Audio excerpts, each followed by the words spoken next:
we speak of Daniel Inouye, the gentleman from Hawaii and one of freedom's most gallant champions.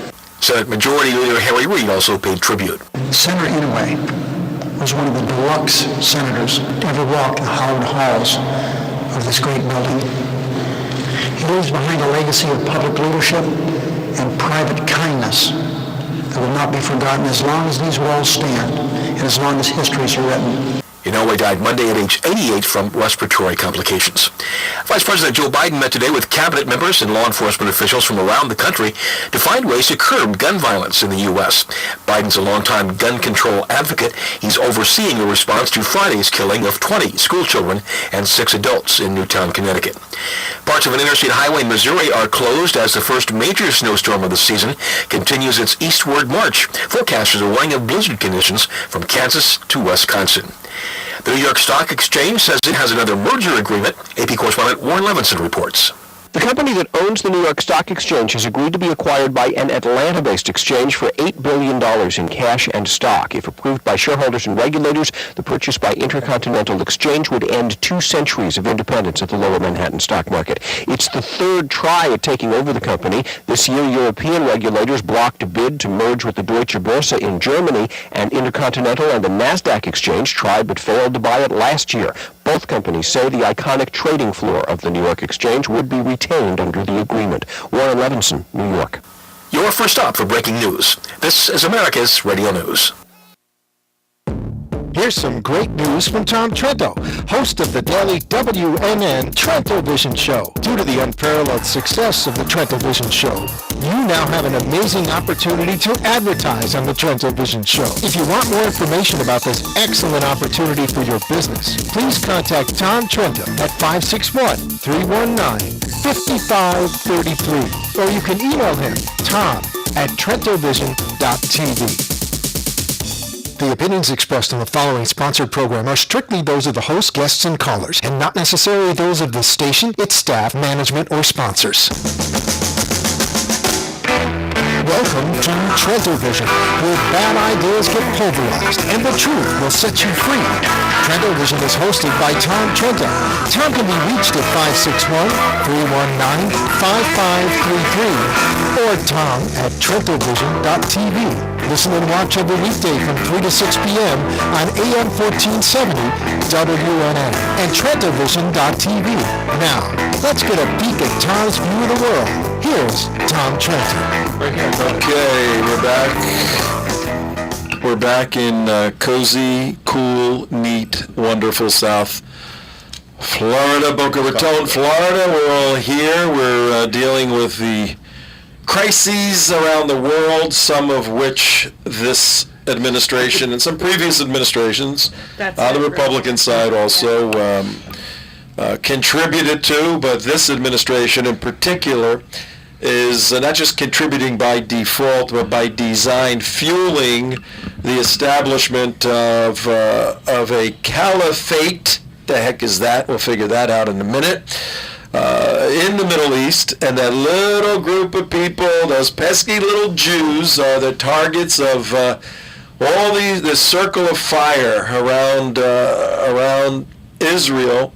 But if Providence reigns, as Ronnie Wexler was telling us yesterday, an IDF soldier who fought in the 67 war, and the 73. And the Yom Kippur War.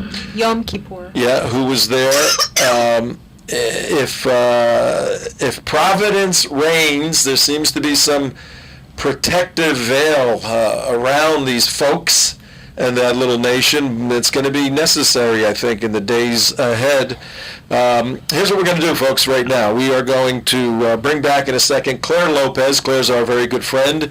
Let's bring Jack in and put him over there.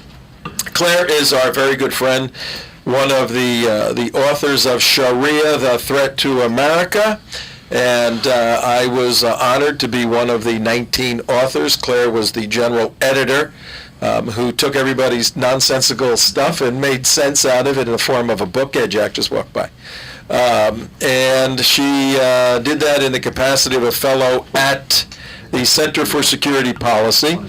She's also a fellow with RadicalIslam.org, and that's an organization that is that's a website for the organization, the Clarion Fund. The Clarion Fund is the group of folks who made the movie Obsession, Radical Islam's War Against the West, The Third Jihad, Iranium. They deal with all these significant documentaries. So Claire's involved with all that. And then we also have Ben back with us. He went through his little checking outside what was going on. Ben Smith is a former SEAL, Navy SEAL. He was stationed in Iraq and just worked through some of his experiences there with the provisional government. But we're going to come back in a second to Claire. She's going to take us around that ring of fire, around Israel, and kind of highlight the threat index of each country and how that relates not just to the folks living in Israel, but how it relates to those of us here in the United States of America, because it does. Okay? This is really good. Want me to lead in with the bumper here? All right, we have a new segment. We're on TrentoVision.tv and WNN 1470. We have a new segment. Here it is.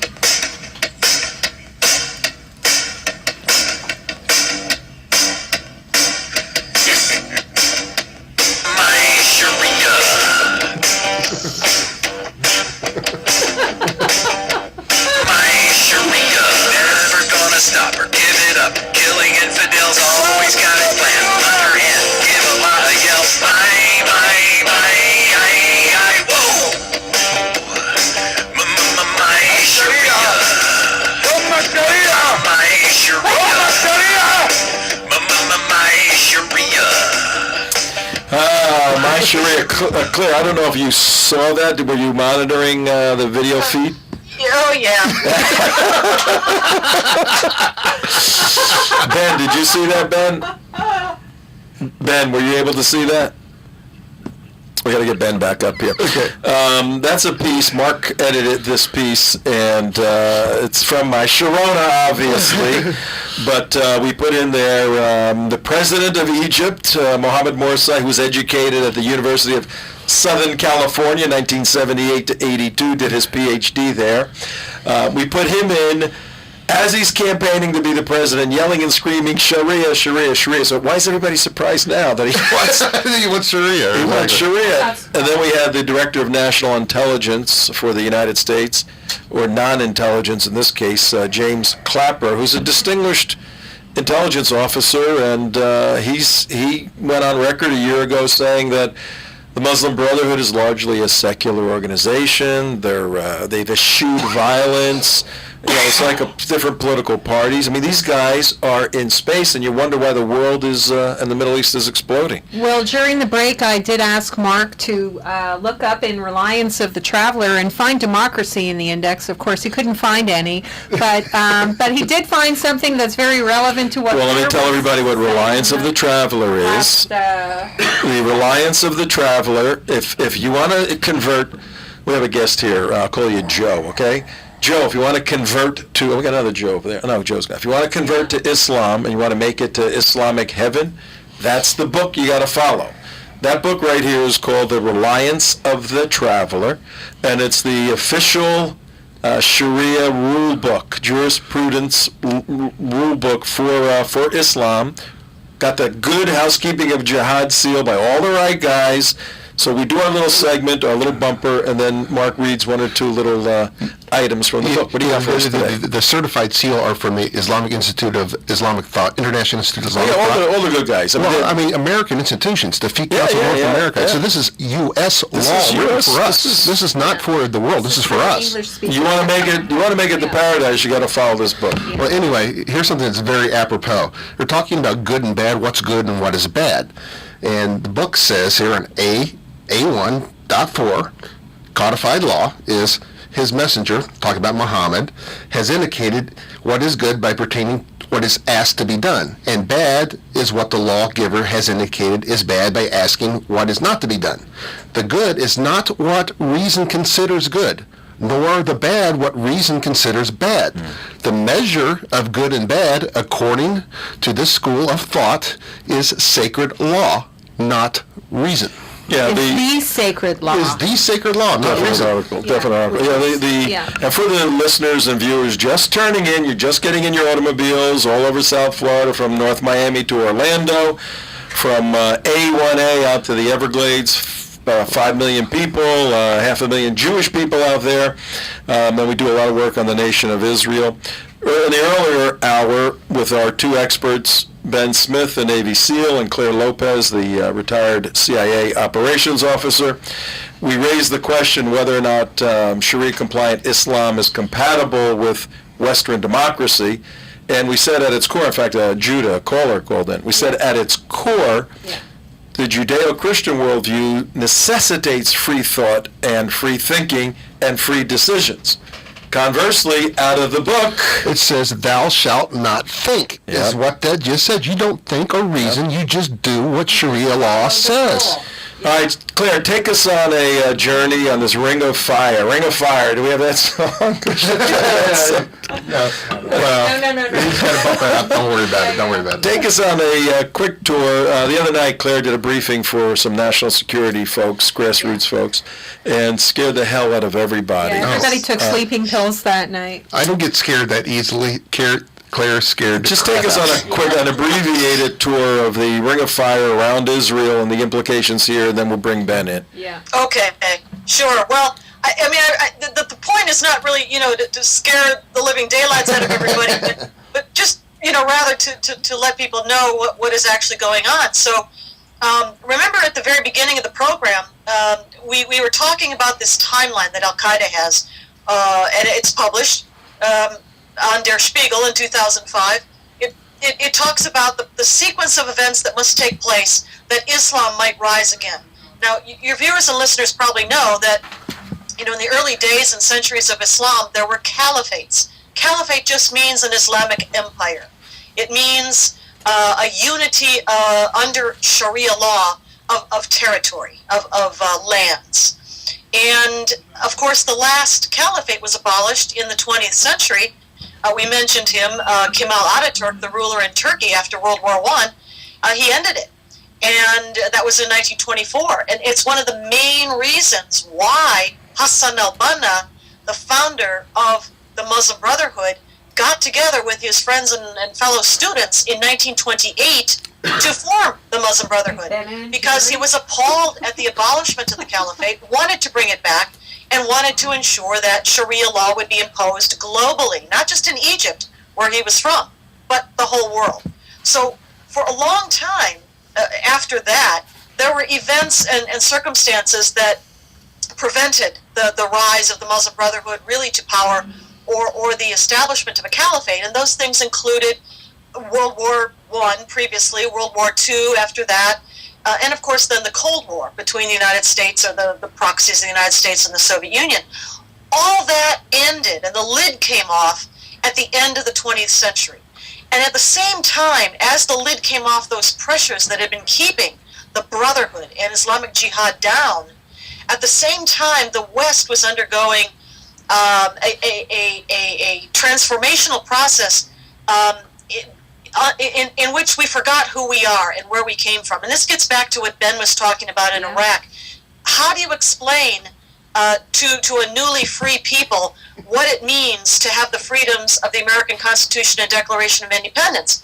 Well, if you can't explain that, then you have no defense against the rise of Islam. And that's exactly where the Western world is right now. And so we are defenseless in a way because we do not know how to describe our foundational Judeo-Christian liberties and principles that are enshrined in the Declaration of Independence and the Constitution. Right. So what happens is that the timeline comes to the point of the secular rulers of the Middle East, North Africa region have to go. And so it does. So they do. And the first to go was Tunisia, and their dictator, longtime ruler Ben Ali, was overthrown in a revolt that began in December 2010. By January 2011, it was Egypt's turn, and by mid-February, Hosni Mubarak and his regime were out. Well, he was out, at least the military ousted him, and they retained power a while longer. We can get into that a bit later. Libya began its revolt the 17th of February, and then, of course, the beginning of the revolt in Syria was the beginning of 2011 as well. Now, all those rulers, Ben Ali is gone, Muammar Gaddafi is gone, Hosni Mubarak is gone, and I would say that the Muslim Brotherhood and Mohammed Morsi have effectively put the military in its place in Egypt too. There might still be some power structure there. I would say there is, but who is at the top of it? Who is in command? It's Morsi and the Brotherhood. And what is happening is that they are taking power with the assistance of the United States of America and other Western powers, like Britain, like France, like Italy. And we are mindlessly helping the Muslim Brotherhood come to power and recreate another caliphate. Once these lands, Tunisia, you see the geography marching across North Africa, Tunisia, Libya, Egypt, cross over into Syria. And as Tom mentioned earlier, these all surround, in a way, coming to surround Israel. Israel is a target, a special target. Why? Because it is Jewish. It is populated by Jews. It's not just that it's Israel. It's not just that it's the state of Israel and that's a new state recreated in 1948 on the ancestral homelands of the Jewish people, but it's that Jews live there. And Jews are supposed to be dhimmis. What is a dhimmi? A dhimmi is a subservient second-class citizen in a land that's been conquered by Islam. And because they occupy that land, that is a challenge to Islam, to erase it from the face of the map, as Ahmadinejad, president of Iran, has said many times. And so Israel is very much a target. But there are different things going on at the same time, and recreation of the caliphate is a driving force for the Muslim world. Or if you're Shiite, the recreation of an imamate, which is also an Islamic empire, but led by Shias as opposed to Sunnis. We mustn't underestimate the power of the intra-Islamic fitna or strife, civil war that's going on inside of Islam. We see it played out in Syria, most especially right now. There are proxies fighting in Syria. Behind the regime of Bashar al-Assad is Iran. Behind the opponents, the revolutionaries fighting against Assad, are allied groups, Turkey, the United States, Saudi Arabia, Qatar, the Muslim Brotherhood, oh yes, and Al-Qaeda and a bunch of other jihadis. We're in great company. Great. That is a place where you see the war inside of Islam playing out. But honestly, that's a place where, I've said this before, bad guys who hate us are fighting bad guys who hate us, all backed and paid for by bad guys who hate us. And by us. Unbelievable. Claire, hold it right there, because we have a guest who came on who has a little bit of insight in a recent interview with an expert on the chemical weapons in Syria. But before I bring him on, it's times like this you need a good attorney, isn't it? It's times like this you need Peter Feynman. I mean, where is Peter Feynman when we need him? Peter is one of our sponsors and very, very good friends here at TrentoVision.tv. On the video side, we're simulcasting a radio show for those of you watching at home or around the world somewhere. And the radio show is on WNN 1470, broadcasting out of Boca Raton, Florida. We go from North Miami, the signal, 50,000 horsepower, all the way up just about to Orlando. And if you need a great mouthpiece, a consigliere, a wonderful attorney in the state of Florida, Peter Feynman is the guy. He has represented our organization as we were plaintiffs fighting some bad guys. Peter has written several books on the Islamic Jihad issue. Wake Up America was one of them. The Next Nightmare. The Next Nightmare. You worked with Peter. Yes, I did. On our lawsuit, he made you like an official He made me paralegal. paralegal. Yeah, how was that With his experience? magic wand, and I became a paralegal. You saved us a lot of legal saved money. you a let me lot tell of you. money. Yeah, that's for sure. Yeah. So that went well. And not only is Peter a scholar, a great speaker, a wonderful friend, he was elected unanimously. You were there, Mark. Yeah, he was unopposed. Unopposed, 67 counties, elected the national committee man to the Republican Party from the state of Florida. So he is representing us in Washington, D.C., representing the party. Just better straighten that party out, let me tell you. And you can go to FeynmanLaw.com. That's Feynman, F as in Frank, EAMAN, law.com. And he is a Look at phenomenal. his website. He's a phenomenal patriot, and when he tells his story, he's a patriot because his dad was in the B-17s, I believe. B-17 bombers you flew. said Super Fortress, did you know? No, the Super Fortress was another story, but it was a B-17, I'm pretty sure. And Peter has great memories of all of that. And then Peter's son went to the academy, Naval Academy, and went into the Marines. He's a Marine, served a couple of tours, and right now he is somewhere in the Middle East working in a quiet fashion out there somewhere. Doing what Ben used to do, right? Doing the kind of stuff Ben used to do. We're not saying and we're not telling you. Yeah, we can't tell you anymore. Yeah. But in any event, if you need an attorney, particularly for business, business issues in the state of Florida, Peter Feynman. But also, the tough thing is getting referrals. If he can't help you, he will refer you to somebody I've called him who many can. times. Yeah. So Peter Feynman, FeynmanLaw.com, good friend of ours. Let's bring another good friend in, Jerry Gordon. I think you are on the line. We have Ben and Jerry on the line. Ben and Jerry on the line, actually. You guys can make some ice cream for us. Yeah. Well, I'm not going to make some ice cream, but I will talk to all of you, and especially with my good friend Clara Lopez, who's there. As Claire knows, we have a mutual friend who is an astonishing expert in unconventional warfare, particularly as it regards with the Syrian biowarfare complex, as the professionals call it.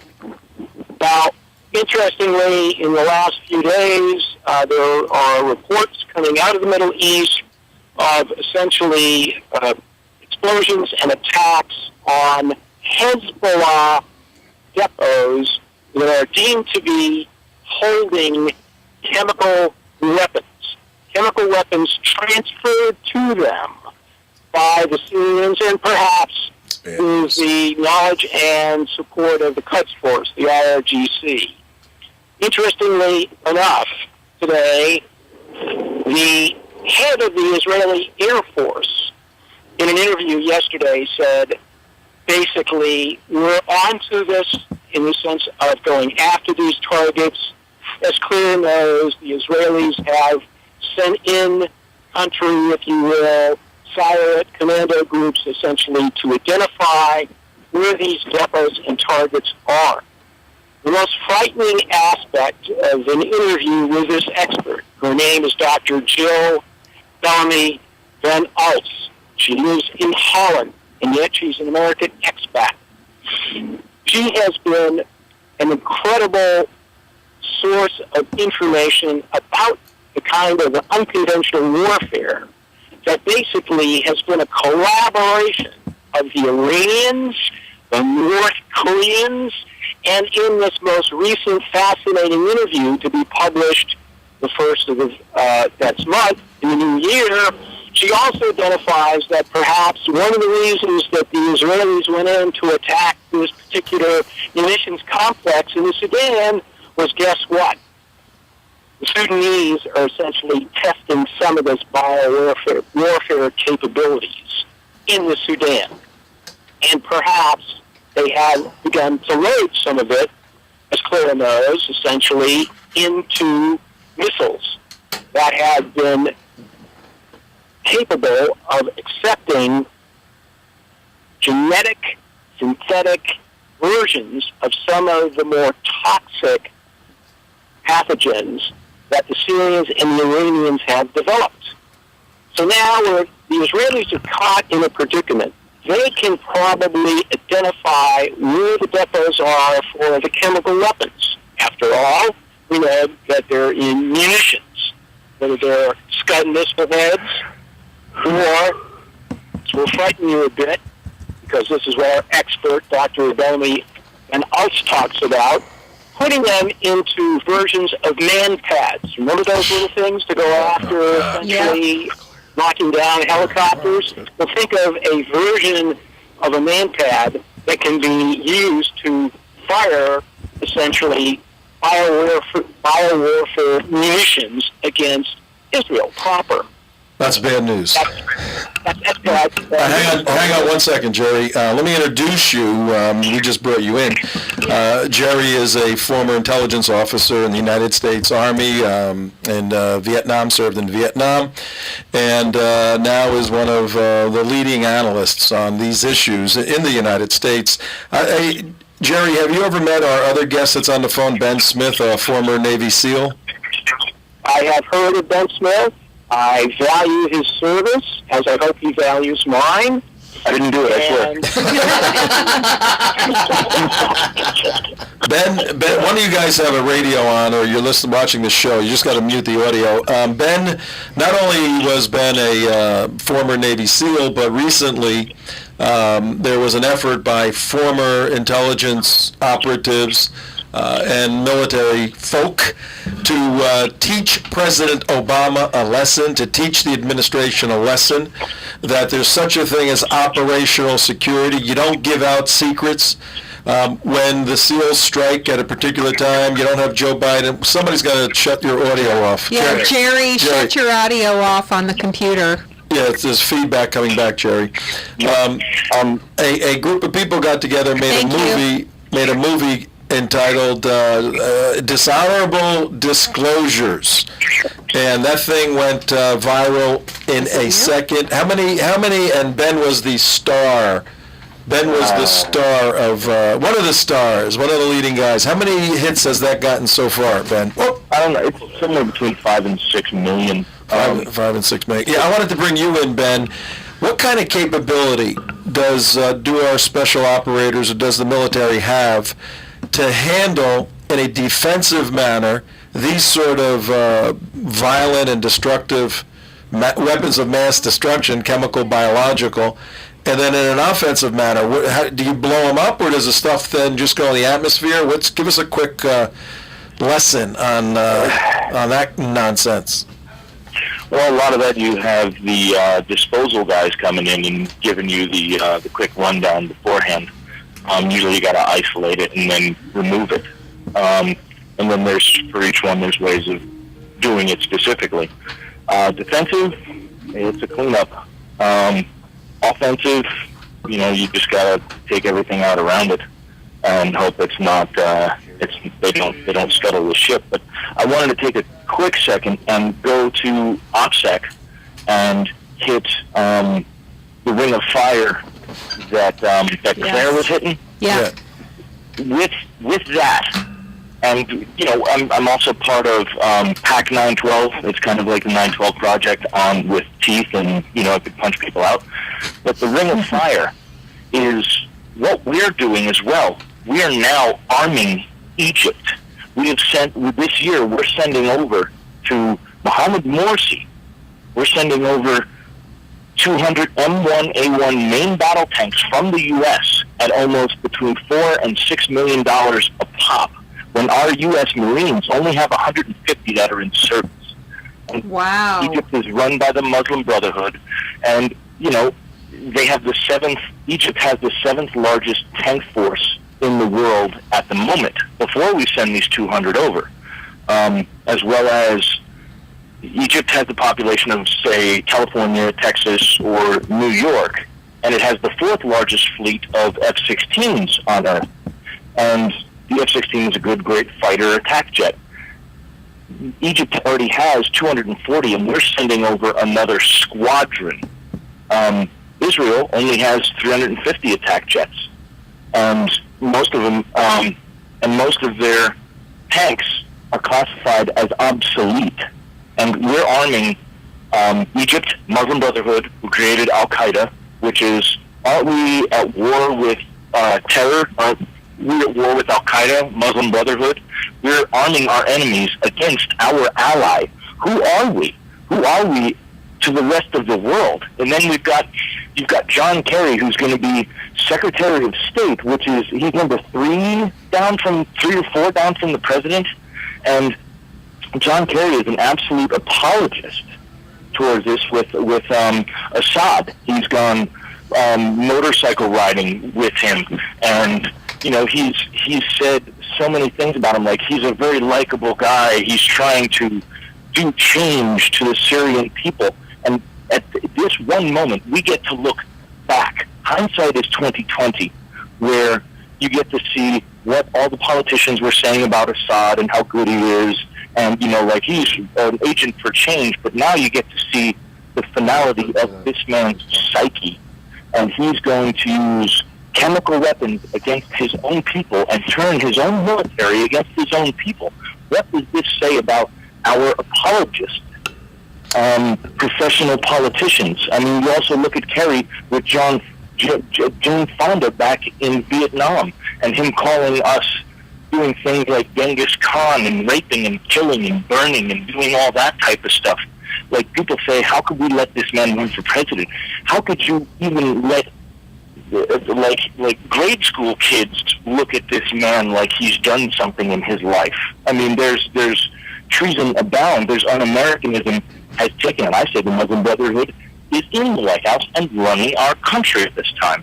So they certainly are influencing. Let me bring Jerry on for a second and get one quick comment from him, then we'll let him go. And then, Claire, we're going to have you give us the threat index of Syria, what's going to happen and how that's going to, the domino effect going into Israel. Jerry, are you back with us? We had to put you on hold because we were getting some bad feedback from your phone. How's this? Yeah, much better. Take a minute, and then we'll let you go after that. But take a minute. What is your prediction as an intelligence officer and writing on intelligence issues? What's going to happen in Syria, and what's going to be the net consequence to Israel and the United States? Well, I think that what is unfortunately going to happen is that as the Assad regime falters and increasing amounts of territory are taken over by these Sunni supremacist militias, who are all either Muslim Brotherhood or Salafist, essentially you're going to see the rising gorge of sectarian warfare inside Syria. You're going to see the overlap potentially onto Israel's border, particularly up in the area around the demilitarized zone near Golan. Why do I say that? Because that area is largely populated by Druze who are absolutely despised, completely despised by the Islamists in that regard. You're also going to see, since we're talking about this, you're going to see, unfortunately, the rise of essentially another Islamist regime that will potentially depose the Hashemites in Jordan. That is essentially if the Bedouins there don't essentially rise to the protection of King Abdullah II. That's not going to happen. And that essentially is already beginning to unfold. So Israel is completely surrounded.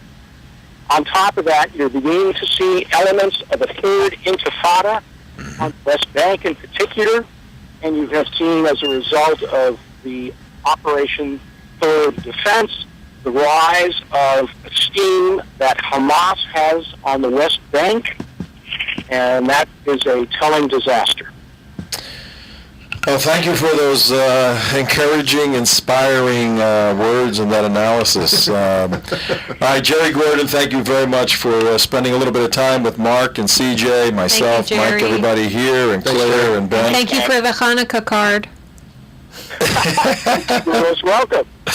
All right, Jerry Gordon, ladies and gentlemen, here on TrentoVision.tv and WNN 1470. Who else can we do we have that we like? We like. I guess need my glasses here. Here we go. The Patriots Press. The Dave D, our good friend, Yeah. who was very involved in Alan West's. He was covering effort. the Alan West Yeah, he did a really campaign good and the vote and the refusal of the various counties to accurately count the vote. I just saw that Alan West campaign. something the vote. Does anybody know the Mark the Vote? There's a group that's going to take a formal look at the Alan West campaign for the irregularities that we all saw. Right. Well, Dave D. Crescenzo was all over that. He is the founder and editor of thepatriotspress.com, thepatriotspress.com. Excellent resource for conservative information. Not as good as BizPac Review, though, I don't think. I don't know, I maybe. don't think it's quite up there yet. I don't think it's quite it's up quite there. up There's a way to there. go to build it up that way. But BizPac Review, as many people know, getting a lot of hits, couple 100,000 readers a month, I believe, yeah. 200,000 or 300,000 readers, bizpacreview.com. Put that little thing up there, Mark. Yeah. It's a fascinating resource for information because it deals with conservative issues, it deals with the left issues, it has analysis, it has opinion, has factual articles, Right. and it has our good friend Mark Kohlberg. Mark Kohlberg and also our friend Alan Bergstein. Alan Bergstein, who's in here often. And also another feature is for those of us who live in Florida, they have a very good Florida news review. They go all around the state to all the major papers and show Check you what's that going out. on around the state. I don't know, pretty cool. I love the logo. It's like, it reminds me of like a hood ornament of a car or It something. kind of looks like you think Superman is going Yeah, to it's going bust to out attack of there you. or something. It's in yeah. attack mode. BizPacReview.com. Go there. This is Tom Trento with CJ Mark, and we have Ben Smith, who was in Dishonorable Disclosures. You can Google Dishonorable Disclosure. That's the name of the documentary. It's 21 minutes, and it's a phenomenal piece that hits the administration for leaking operational security secrets, which seems to be And it's the amazing business because as usual. this was before Benghazi. Yeah, absolutely. And Claire, we need to get into Benghazi because I know both you, Claire Lopez, and you, Ben Ghazi Smith, I know you guys have been doing work on that. But Claire, let's have your prediction on Syria, the ramifications, and let's move over to Benghazi and the report that was out 2 days ago. But first, here on Trento Vision, we have to stop and have a moment of silence. Oh no. A moment of silence. Stop laughing. I can't help it. that's Every tricky time when in we're in school. We have to have a moment of silence so that our secretary, we have to have a moment of silence so that the healing process for our Secretary of State Oh, yes, who definitely. bumped her head is expedited. So let's just have a moment of silence She for tripped Hillary. on Huma's prayer rug. Hillary tripped on Uma Abedin's prayer rug, has a concussion, and couldn't testify today in Congress regarding her role in the Benghazi disaster. Hey, working at the State Department's a hazardous. It's a hazardous well, environment. For Chris Stevens it was, that's for sure. Okay. So Claire, tell us a little bit about Syria. Let's go over to Benghazi. Okay, really quickly, certainly agree with Jerry Gordon's assessment of what's going on there and what's likely to happen. The thing about Syria is that it includes so many ethnic and sectarian minorities. There are Sunni there, largely dominated by the Muslim Brotherhood. There are Shiites there. There are Druze there. There are Christians there. And the forgotten people, I would say, are the Kurds. The Kurdish people whose territory, whose national lands span Iran, Iraq, Syria, Turkey, have never had a country of their own. And yet they are seeking a kind of an autonomous region inside of Syria. They've not actually been so far an active part of the revolt against Bashar al-Assad. They have kept to their own, national territory, and they would like to make that autonomous, kind of in the way that the northern part of Iraq, Kurdistan, has become separate and autonomous from Iraq. So all these different sectarian groups, and what we're seeing already, has to be characterized, I think, as a civil war. And when Bashar al-Assad falls, and he will fall in the near future, I think it's probably a matter of weeks now, not months anymore, the civil war will really kick into high gear. And the winners are going to be those with the guns. Well, who has the guns? The biggest, the most powerful guns? The Muslim Brotherhood do. The Muslim Brotherhood and Al-Qaeda and its affiliated jihadists. Some of them coming over from Iraq now in a kind of a reverse movement from Iraq into Syria to join the ranks of the rebels against Assad. So those are the guys with the guns, and unfortunately, the United States has made common cause with them and put our backing behind the political organization called the Syrian Coalition for Opposition and Revolution.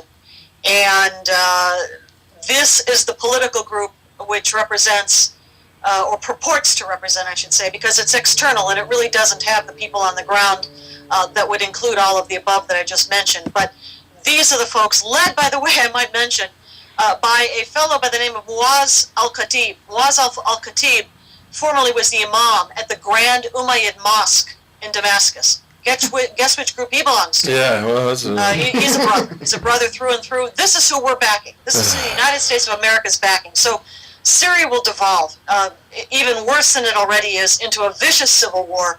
Unfortunately, the minorities that supported Assad and to which he gave protection during his tenure, if you want to call it that, the Christians and the Alawites are going to face massacre. They're going to face genocide. And those who are the most numerous, the most powerful, as I say, the ones with the guns, will dominate. But Syria could break apart in a very vicious way, almost like Yugoslavia did back in the 90s. That's what we're looking at with Syria. And of course, we've talked about its biological weapons, chemical weapons, and then of course the alliance of the regime with Hezbollah, with Iran. What happens to that when Assad goes down? And then the fear, of course, that everything slops across the border, as certainly many hundreds of thousands of refugees already have fled across various borders into Turkey, into Jordan. All of that is going to become an even greater problem than it already is. CJ has a question on Assad. I have a question about Assad, Claire. Do you think he'll make it out? And where do you think he would go, and who do you think would take him in, and what would he have to trade for that? Do you think he would take some of those chemical weapons and use them as a barter for a safe refuge somewhere? No, those chemical weapons will either stay in Syria, be used in Syria, or have already been given into the hands of Hezbollah. I expect Iran might move to take some of them out. And in particular, perhaps take out also biological weapons, which of course are much, smaller and easier to take away. We're not talking about the humongous, tanks of the stuff that the Soviet Union used to have. But Assad himself, I've heard some speculation about this. I guess we all have. But I think the one that makes the most sense to me is that he would go to Dubai. He would go to Dubai. It's a nice cosmopolitan kind of a place. His wife can continue to wear the highest fashions without having to worry, about Islamic dress codes, hijabs, or anything like that, which she does not wear now. They drink alcohol there, and it would be a very nice, comfortable place for him. Russia's kind of chilly for somebody who grew up in Syria, and Iran, that's probably not going to be much to their liking either. Bets on Dubai. What does he have to trade to go there? Well, perhaps his remaining influence in the Islamic world as an agent, if you will, of Iran. That might be his role there. Wow, Mark, you got something for Claire? Yeah, quick question. Benghazi. Yeah, quick question about the weapons of mass destruction. There, you were telling us the other night how weaponized these devices have come, like the VX has become weaponized, and you've had some information that this is not just some airy-fairy thing. This is actually, they had them in the weapons. Is that correct? Yeah, these are the reports that are coming out now. Investigative journalists are the best sources of these reports, but not Americans. Pretty much these are reports from other places, British journalists, French journalists, and so forth. And the reports say, and Arabic language media journalists, I should add, lots of them. The reports that are coming out say that Bashar al-Assad, who by the way has one of the largest stockpiles of chemical weapons in the entire world, and certainly in the Middle East, and that includes, as we've said before, mustard gas, a blistering agent, Soman, sarin, VX, which are very sophisticated nerve agents, that they were loading these things into artillery shells and into warheads that would be placed on missiles. And the thing about these things is that there's no defense against an artillery barrage, let's say. Against a missile, yes, you could bring it down, but then where would the contents go? A missile can be intercepted, right? If it's over the ocean, over an empty field, okay, maybe not so bad. What if it's over a populated area? The artillery barrage, you don't bring down artillery barrages. All you can do is put on defensive clothing, gas masks, which of course the Israelis and the population, civilian population, all have, but the Syrian people don't. The Syrian civilians don't. And the rebels probably don't either, for the most part. Hezbollah certainly knows has the expertise and the protective gear. And this VX kills within 3 minutes. I mean, It's an enormously potent agent which can deliver lethality in very minute doses. It's percutaneous. That means it goes through the skin. It messes with the nervous system, and a person will die in very short order. A gruesome death in 3 minutes. Miserably. Do you think Israel would take any refugees from Syria? Any of these small minority groups that need to get out? Do you think they would take them? I don't know. I haven't seen anything to that effect lately, but the conflict in Syria is a Muslim conflict. It is between Muslims, about Muslims. It is about Arabs, among Arabs, between Arabs. Gift for my daughter. Where are the Arab states? Where are the Arab states stepping up to take in the refugees and help supply humanitarian aid? You need it? All right, let's move to Benghazi with the remaining time we have. You've done a tremendous amount of work there. All of us have in many respects. The report came out, synthesized the 39-page report on Benghazi, and we're really not taking any calls right now because we're pressed for a little bit of time. We've got a bunch of people listening and watching and want to get your input on the report, Claire. Okay, let me go as quick as I can. Maybe we can take a couple calls. The report was the result of the work by an independent investigation headed up by former Ambassador Thomas Pickering. Thomas Pickering, of course, will be known to many of your listeners and viewers as an associate of Trita Parsi and NIAC, National Iranian American Council, often characterized, for instance, in the Iranian media as the Iran lobby in America, the Iran lobby in America. So that is where Ambassador Pickering associates. Well, he led up the team. The report came out a couple days ago. It's essentially a whitewash, or as our good friend and wonderful journalist Diana West called it, a white out. It goes through a timeline. It castigates the Department of State for failures in providing the appropriate needed levels of security, which the base, but by the way, Benghazi is a base. It's a mission. It's not a consulate. It hasn't been a consulate for decades. It is a base of operations for Ambassador Christopher Stevens, formerly, and the annex, which has come out in the news media as the CIA annex. So 2 compounds there. This was the base of operations originally for the United States effort in 2011 to work with the Al-Qaeda militias under the leadership of Christopher Stevens to oust Muammar Gaddafi. And after his ouster, then liaison to the militias, Christopher Stevens became ambassador. And then he still used the base there as a place to continue his relationship with these militias and with others in Benghazi, which was the heart and the soul of the revolution against Gaddafi. So the report doesn't mention any of this, of course, and that's part of what Diana West means when she says a whiteout. Yeah. But it does take us through the timeline and shows that the base was completely, utterly lacking in the kind of security it needed. There were 5 Department of State diplomatic security guards there that night of September 11, 2012 with Ambassador Stevens. None of them, apparently at the time of the attack, which began a little after 9:30 at night, had their kit or their gear with them. Each one of them had to go someplace else, some other building, some other place, to get their weapons, to get their flak jackets, their bulletproof vests. They were unprepared personally and institutionally to defend the ambassador or the base. And as a matter of fact, we've seen out in the media also that even once they had recovered all of this material and this kit, not one single shot was fired at the ambassador's compound in defense of the compound or the ambassador. Wow. Unfortunately, the place was set on fire. The ambassador and Sean Smith, the information officer, both succumbed to smoke inhalation. And then, of course, the heroic mission that came from the other compound, the CIA annex compound, and including also a rescue team that flew out from Tripoli to assist and help in the defense of the annex once those surviving at the ambassador's compound had moved over to the annex. So the report takes us all through that timeline.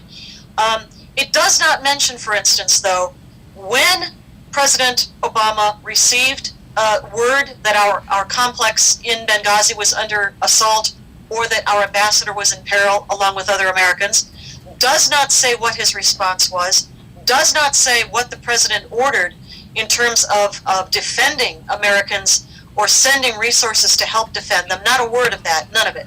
Claire, hang on one second, Yeah. because we're getting up against the clock here. Oh, sorry about Our colleague Andy McCarthy, the prominent former prosecutor from the Southern District of New York, he has written extensively on this that there's culpability on the president's part, that this could be an impeachable offense. Do you agree with that? I think it could be, and it's up to Congress to hold the hearings and conduct its own investigation to determine the truth of it, because the truth of what happened in Benghazi is certainly not in this report that came out a couple days ago.